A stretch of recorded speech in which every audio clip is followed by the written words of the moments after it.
السلام عليكم ورحمة الله وبركاته.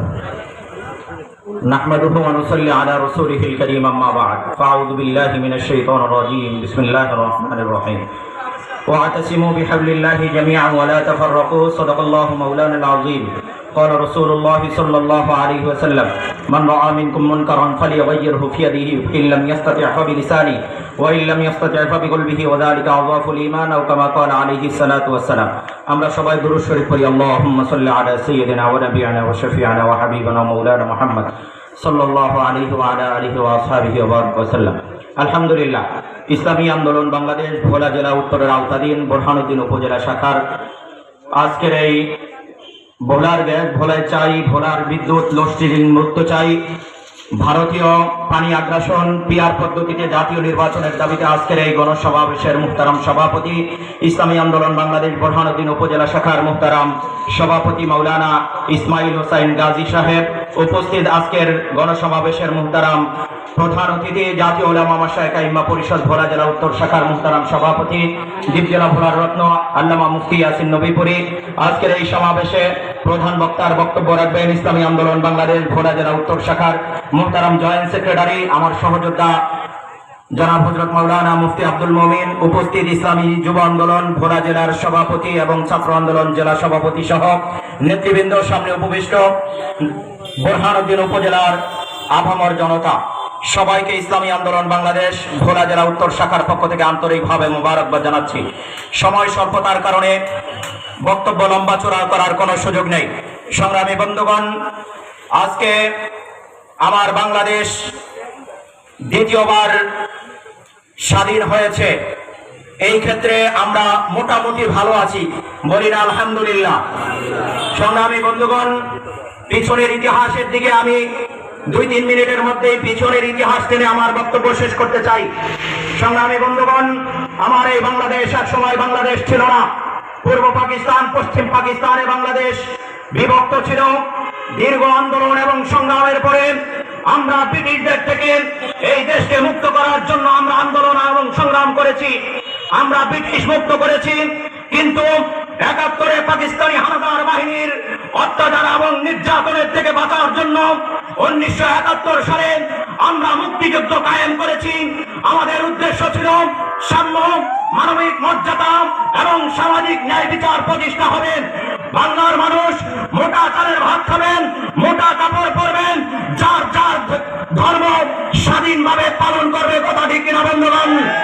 আমরা পাকিস্তানি হানাদার বাহিনীর বিপক্ষে আমরা মুক্তিযুদ্ধে অংশগ্রহণ করেন। দীর্ঘ 9 মাস রক্তক্ষয়ী সংঘর্ষের পরে আমরা লাল সবুজের পতাকা পেয়েছি। কিন্তু দুঃখ পরিতাপের বিষয় হলো 24-এর এই সালে এসেও আজকেও বাংলার মানুষ প্রকৃত স্বাধীনতার স্বাদ এবং স্বপ্ন এখনো পর্যন্ত ফিরে পায়নি। কথা ঠিক কিনা বন্ধুগণ?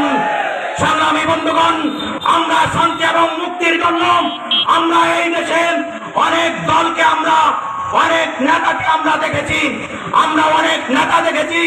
আমরা মুস্তাক সাহেব, আমরা জিন্নাহ সাহেবকে দেখেছি, আমরা আইয়ুবের শাসন দেখেছি, আমরা সাত্তারের শাসন দেখেছি, আমরা জিয়াউর রহমানের শাসন দেখেছি, আমরা শেখ মুজিবের শাসন দেখেছি।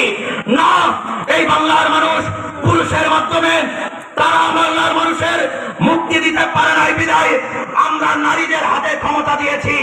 আমরা রক্তকে হাসিনা, আওয়ামী লীগের সভানেত্রী রক্তকে ডাইনি হাসিনার কাছে আমরা বাংলাদেশের ক্ষমতা অর্পণ করেছি। কথা ঠিক কিনা বন্ধুগণ?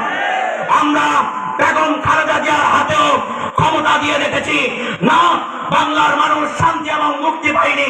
আমরা নেতার পরিবর্তন ঘটিয়েছি, নেতার পরিবর্তনের মাধ্যমে বাংলার মানুষের মুক্তি হয়নি। এই জন্য আমরা অনেক দলে বিভক্ত হয়ে অনেকবার অনেক দলে আমরা সিল মেরেছি।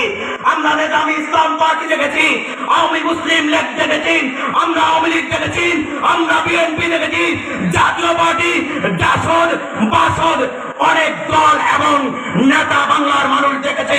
কিন্তু প্রকৃত স্বাদ এবং স্বপ্ন এখনো পর্যন্ত ফিরে পায়নি। কথা ঠিক কিনা বন্ধুগণ? সংগ্রামী বন্ধুগণ, এরকম আরো আজকে স্বাধীনতার 54 বছর চলছে, এমন আরো 54 বছর চলে যাবে।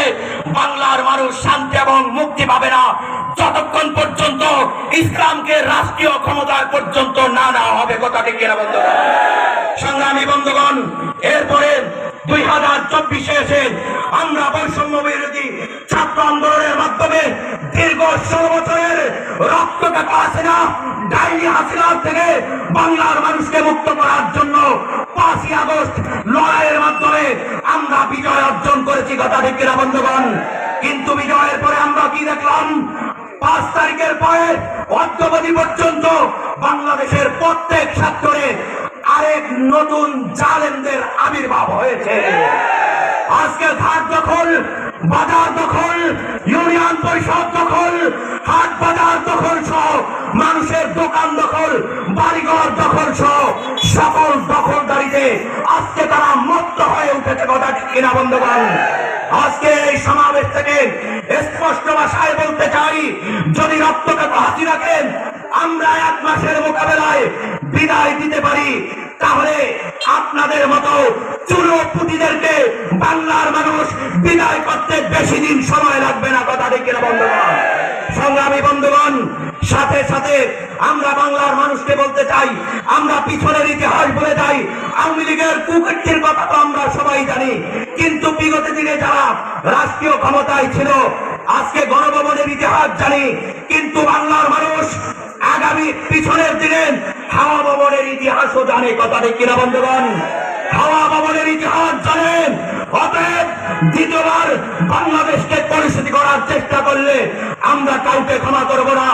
শেষে আপনাদেরকে বলতে চাই, বোরহানুদ্দিন আগামীতে নির্বাচন আসছে, অনেকে বুড়িয়া উঠাবে, ক্ষমতায় যাওয়ার জন্য মত্ত হয়ে উঠবে। বিগত জোট সরকারের আমলের ইতিহাস আমরা বলে যাইনি। এই তো এই বাসের স্থান থেকে একটু দূরে এই যে কারাতিয়া মাদ্রাসা কারা পুড়িয়ে দিয়েছে, তাদেরকেও চিহ্নিত করতে হবে। কথা ঠিক কিনা? রাতের গভীরে 200 কোরআন শরীফ সহ ঘুমন্ত ওলামায়ে কেরামের বুকে মাদ্রাসায় কারা আগুন দিয়েছে, বোরহানুদ্দিনের মানুষ জানে। কথা ঠিক কিনা বন্ধুগণ? অতএব তাদের বিরুদ্ধে সতর্ক অবস্থান নিতে হবে। এবং গত কয়েক বছর আগে আওয়ামী সরকার তো আমাদের বুকের তাজা রক্ত 4 জন ভাইয়ের শহীদের মাধ্যমে বোরহানুদ্দিন থেকে নিয়েছে। কথা ঠিক কিনা বন্ধুগণ?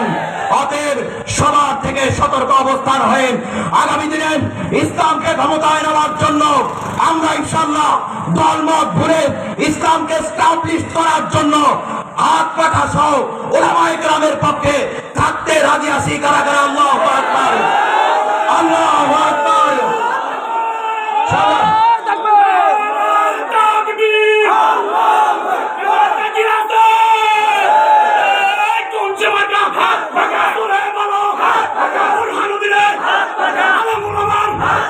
সংগ্রামী বন্ধুগণ, শেষে 1 মিনিটে বলতে চাই, ভোলার গান ভোলায় দিয়ে এরপরে অনুপ্রাণিত হবে। এর বাহিনী কোনো স্লোগান হবে না। ভোলার গান ভোলায় যদি না দেওয়া হয়, ভোলার যত গ্যাস পিরিয়ড আছে এবং ভোলার বিদ্যুৎ যদি ভোলার মানুষকে নিরবিচ্ছিন্ন ভাবে দেওয়া না হয়, তাহলে বিদ্যুৎ অফিস ইসলামী আন্দোলন ঘেরাও করবে ইনশাআল্লাহ। বিদ্যুৎ অফিস ঘেরাও হবে, গ্যাসের ফিল্ড ঘেরাও হবে। কোন চাঁদাবাজ এবং দালালদেরকে ভোলার জমিন থেকে পলায়ন করতে দেওয়া হবে না ইনশাআল্লাহ। পরিশেষে বোরহানুদ্দিনে অনেক দুর্নীতি হয়েছে। আজকে বোরহানুদ্দিনের হাসপাতালের মান ভালো না। কথা ঠিক কিনা? আজকে ঘাট দখল হয়ে গিয়েছে।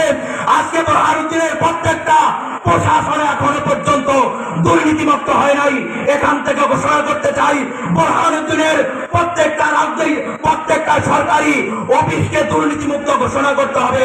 এ আশাবাদ ব্যক্ত রেখে আপনাদেরকে আগামী দিনে ইসলামকে ক্ষমতায় নেওয়ার আহ্বান জানিয়ে আজকের মতো আমার বক্তব্য এখানে শেষ করছি।